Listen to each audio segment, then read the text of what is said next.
I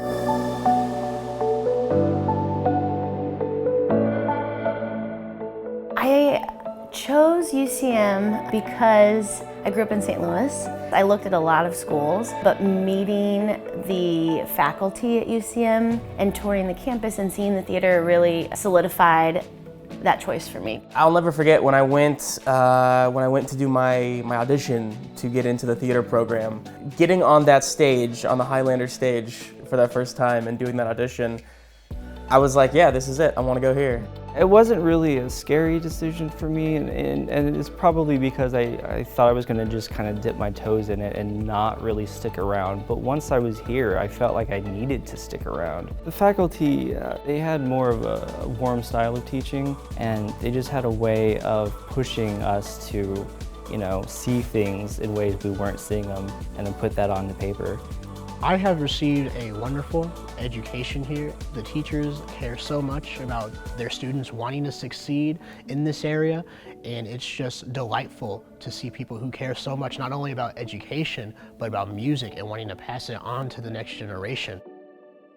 Being so near Kansas City is a gift, and you already kind of have a network from UCM that ties into, people know UCM and people know your professors there, and you have friends that are here that went there or whatever. We went there, we'll be your friends. But Kansas City is a wonderful launch pad.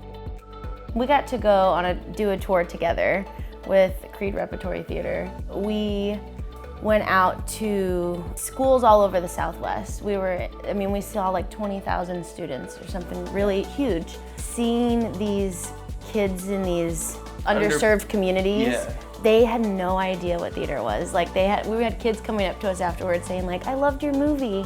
And it was like so heartbreaking and so empowering at the same time. But to meet these people who don't have access to that, it was just a powerful moment in my career, I think, seeing that side of things.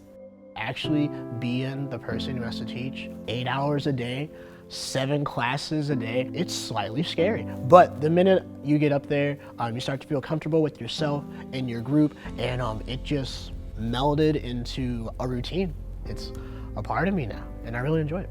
I think that's something that's like, this is why we do it, right? I think art should be shared. I think it's meant to be seen, at least for me. So having it on a wall for a month and having just people come in and see it, it's pretty rewarding. So I think that the impact it's having is that it's putting a lot of great art into the Kansas City area. A lot of these people, though, will probably be at the forefront of, pop culture at some point in the near future, because there were a lot of really talented people that came out of here. I think the arts are important because it's not only just us learning about music or dance, it's about learning how to communicate through a different language and just learning how to come together through an abstract concept that we all can understand. It's just a beautiful feeling to just be able to connect through music and different stuff like that. And if we didn't have it, the world would not be the same.